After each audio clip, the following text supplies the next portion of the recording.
윙크. 죄송합니다. 봄행축 윙크를 위한 특별 GBS, 오늘은 성전의 진정한 의미라는 제목으로 말씀을 나누겠습니다. 들어가기 한번 읽어주시죠. 열심히 수고했지만 잘못된 결과가 나왔을 때가 있었나요? 그때의 심정은 어땠는지 나눠봅시다. 네, 이제 군대에서 이제 포술 경연대회를 해서 이제 전체 팀으로 이제 얼마나 그 표적에 정확하게 꽂아 넣느냐, 이제 포탄을 거기에 넣느냐 했을 때 제가 이제 역할이 굉장히 막중하거든요. 정확한 그 측각기라 해가지고 측각기를 돌리고서 해야 되는데 정말 빨리 잘 했는데 마지막에 삐뚤어졌다 잠깐 만졌다가 이게 계산이 틀려지는 거예요. 네. 그래서 정말 열심히 팀들하고 같이 연습을 했는데 제가 틀려가지고 팀들한테 너무 미안하고 정말 이거 밤새서 연습하고 정말 그렇게 했었는데 너무 허무하더라고요. 진짜 그때 생각이 납니다. 네. 저는 제가 이제 수능에 좀 초기에 제가 수능을 이렇게 보게 됐는데 그때 이제껏 공부했던 스타일과 전혀 달랐던 거예요. 그래서 그때 너무 좀 실수를 많이 했고 또 공부했던 그런 패턴과 달라서 좀 결과가 좋지 않게 나왔던 것 같습니다. 그래서 제가 큰 실망을 했던 게 좀 기억이 납니다. 1번 본문은 예수님께서 예루살렘 성에 들어가기 전에 한 무화과 나무를 저주하신 사건을 기록하고 있습니다. 예수님의 무화과 나무를 저주하신 이유가 무엇이었나요? 그 결과 무화과 나무는 어떻게 되었나요?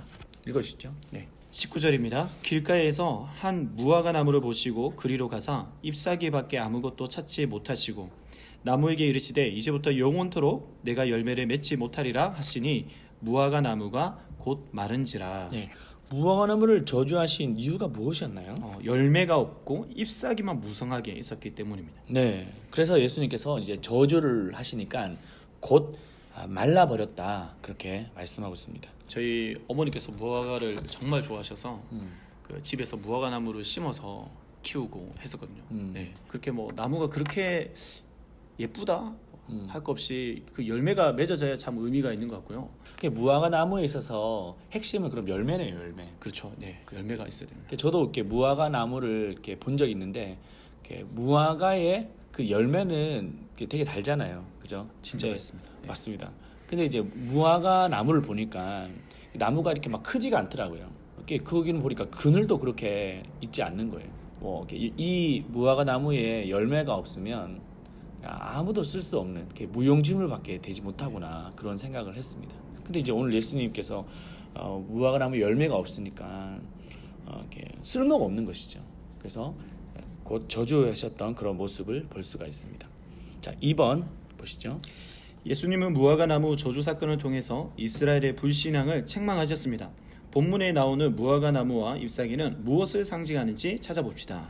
네, 12절 한번 제가 읽겠습니다. 예수께서 성전에 들어가사 성전 안에서 매매하는 모든 사람들을 내쫓으시며 돈 바꾸는 사람들의 상과 비둘기 파는 사람들의 의자를 둘러 엎으시고, 무화과 나무를 이렇게 설명하시면서 그 앞에 예수님께서는 이 성전 청결 사건에 대해서 먼저 말씀하셨어요.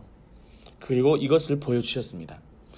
자, 그러면 이 무화과 나무와 무화과 잎이 무엇을 상징하는지를 좀 우리가 좀 찾아갔으면 좋겠어요. 무화과 나무는 뭘 말할까요? 어떤 생명과 관련된 것으로 생각했을 때 하나님과의 어떤 깊은 교제를 말할 수 있는 그 성전, 하나님과의 만남, 네. 그 성전을 의미하지 않나. 네. 이게 이제 유대 종교를 대표할 수 있는 것이 뭐냐면 바로 성전입니다. 그래서 그 성전이 무화과 나무다, 이렇게 볼 수 있고요. 또 무화과 잎사귀는 성전에서 드리는 그 제사를 뜻합니다.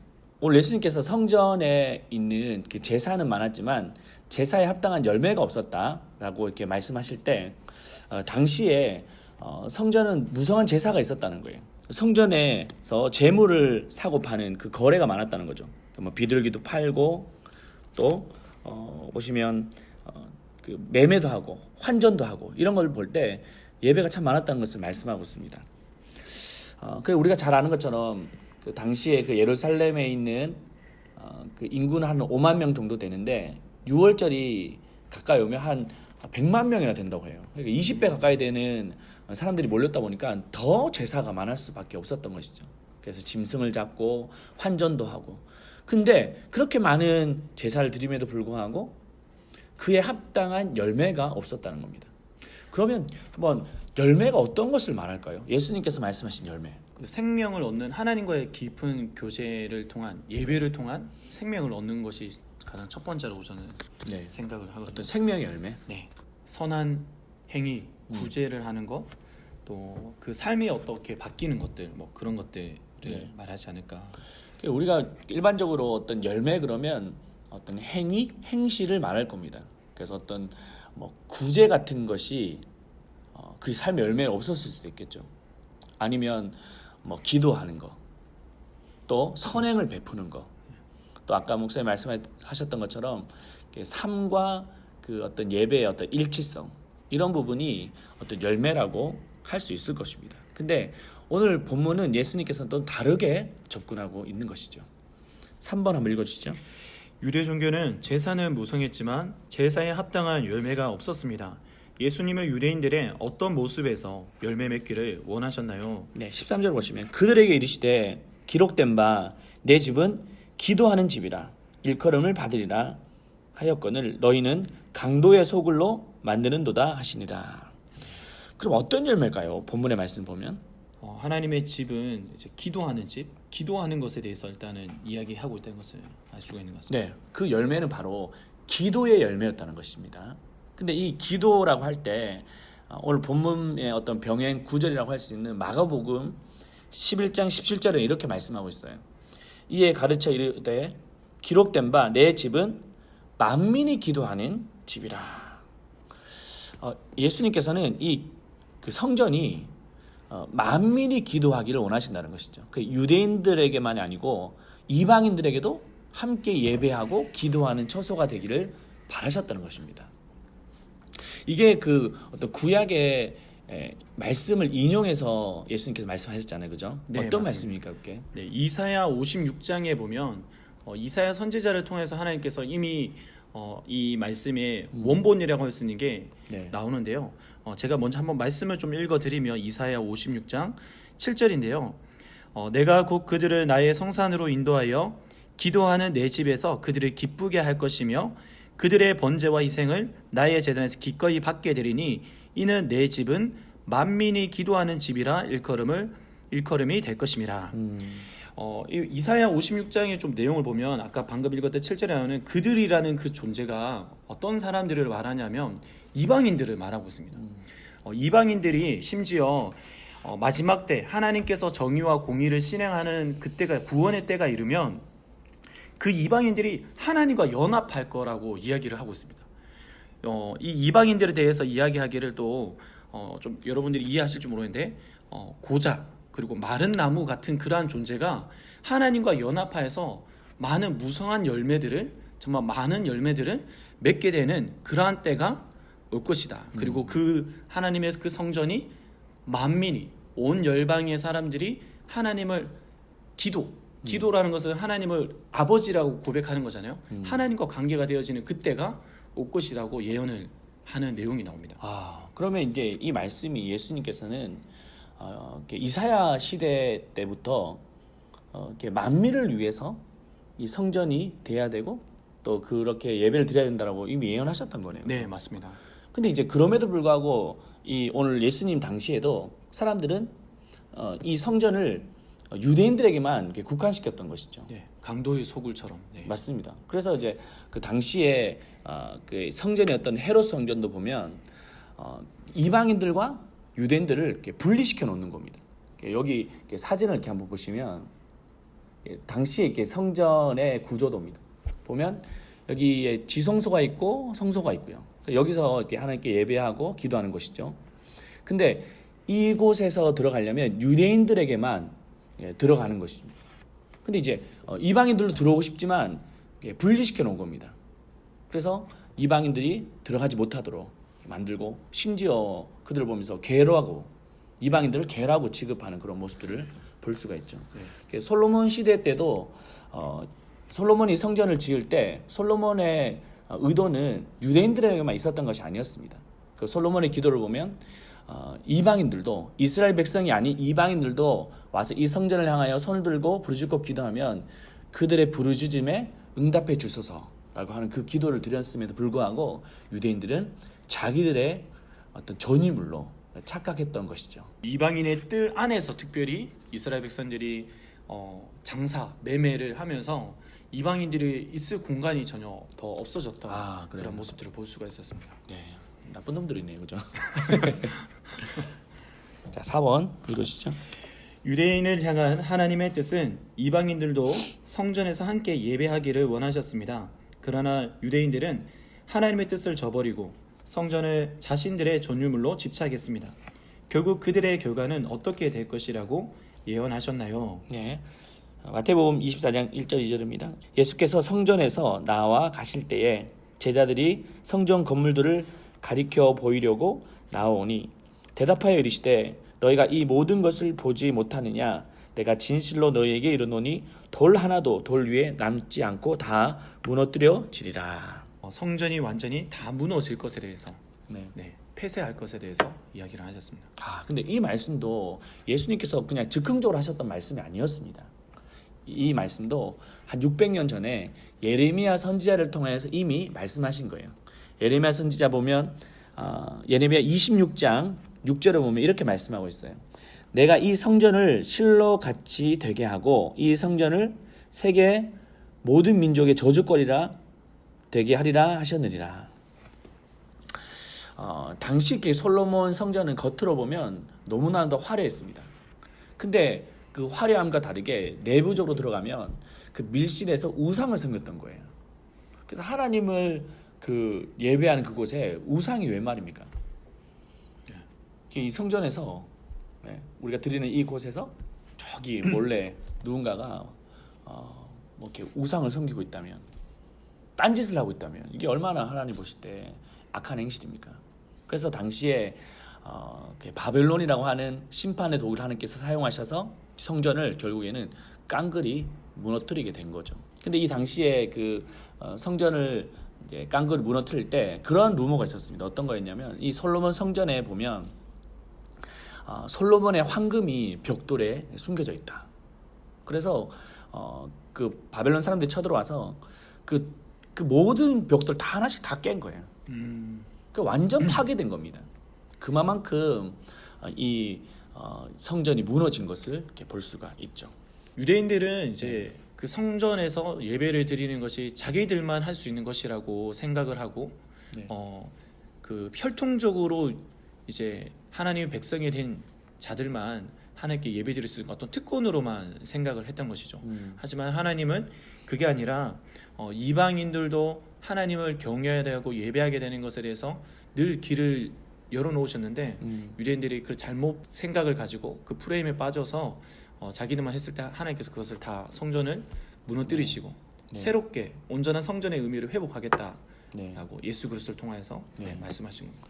그래서 이제 600년이 지난 모습 속에서도 유대인들은 그 당시에 헤롯 성전이 있었음에도 불구하고 동일하게 자기들의 소유물로 여기다가 결국에 AD 70년 로마에 의해서 돌 위에 돌 하나도 남지 않게 깡그리 무너지게 되었던 것입니다. 하나님은 성전, 교회를 신자들의 전유물이 아니라 하나님을 모르는 자들도 함께 예배하는 장소입니다. 아무리 열심히 예배에 입이 무성해도 영혼 구원의 열매가 없으면 성전으로 기능을 상실한 것입니다. 행축 윙크의 영혼 구원의 교회 본질을 가지고 초청하여 예배하기를 원하는 영혼은 누구인지 나눠봅시다. 저는 세가족 교육을 담당하고 있는데 그래서 세가족 교육에 이제 제가 항상 첫 주차 때 이야기하는 대학교 룸메이트 친구가 있습니다. 지금 여기 서울에서 일하고 있는 친구인데 그 친구에 대한 이제 무신론자에 대한 어떤 이야기를 하면서 늘 이야기를 하는데 그러나 그 친구에 대해서 제가 참 말만 하고 참 교회로 제대로 이끌어 본 적이 없어가지고 좀 꼭 이번에는 이 행축 때 가까이 있거든요. 김포에 있어가지고 꼭 데려와서 함께 예배하면서 좀 이번에는 정말 영혼 구원이 좀 복음이 정말 전달되어지는 시간이 되어줬으면 좋겠습니다. 네. 저는 청년들과 사역하다 보니까 그 전도의 대상이 이 청년에게만 국한될 수 있는데, 제가 청년들과 이렇게 신방을 하다 보니까 청년들의 고민 중에 하나가 그 어떤 부모님의 영혼 구원에 대해서 관심이 참 많더라고요. 아무래도 부모님도 함께 이 구원의 자리에 초대되어서 그것을 누리기를 이렇게 원한다는 것을 보았습니다. 어느 한 청년이 와서 이렇게 부모님에 대해서 기도 좀 해달라고 얘기를 해가지고 제가 이제 좀 그 기도하다 보니까 그 부모님에 대한 간절함이 생겨서 부모님과 한번 만나게 해달라고 했습니다. 부모님과 만나서 얘기를 나눠보니까 과거에 이제 교회를 다니다가 좀 이렇게 실족해서 나오지 못하고 있는 상황이더라고요. 그래서 이렇게 제가 지속적으로 지금 좀 관계를 맺고 있습니다. 그래서 그분들과 같이 이렇게 식사도 한번 했고요. 또 그분들에게 이번에 시간을 파는 상점 연극 교회에서 하는데 한번 오시라고 티켓도 한번 준비해 드렸고, 그래서 이 청년 부모님들에 대해서도 좀 이렇게 이번 행축에 와서 복음을 좀 영접했으면 좋겠다, 그런 바람이 제 안에 있습니다. 태신자를 초대하기 위해서 좋은 전도 사례를 나누고 태신자의 이름을 넣고 기도하는 시간을 가집시다.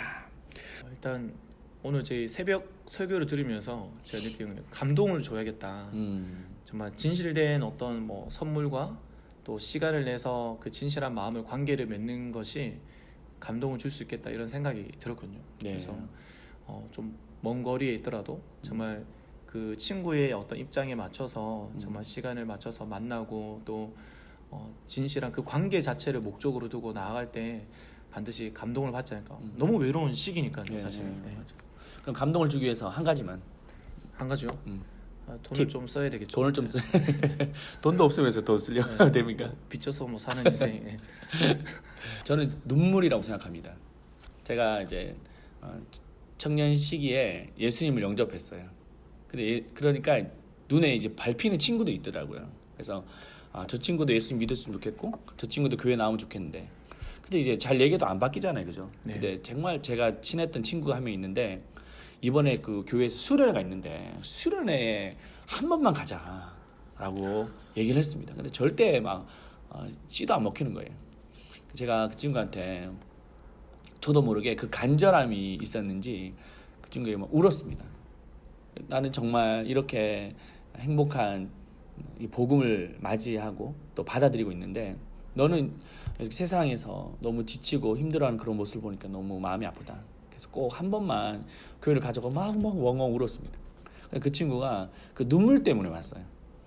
그래서 눈물 때문에 와서 결국엔 수련회 때 은혜를 받고 지금도 이렇게 믿음 생활하고 있는 그 친구가 있습니다. 참 기도하다 보니까 저도 모르게 나왔던 그 눈물이 그 한 영혼을 이렇게 변화시켰던 것 같습니다. 이번 행축에 하나님과의 그 윙크를 꼭 경험하기를 바라면서 이번 행축에 윙크하세요. 윙크.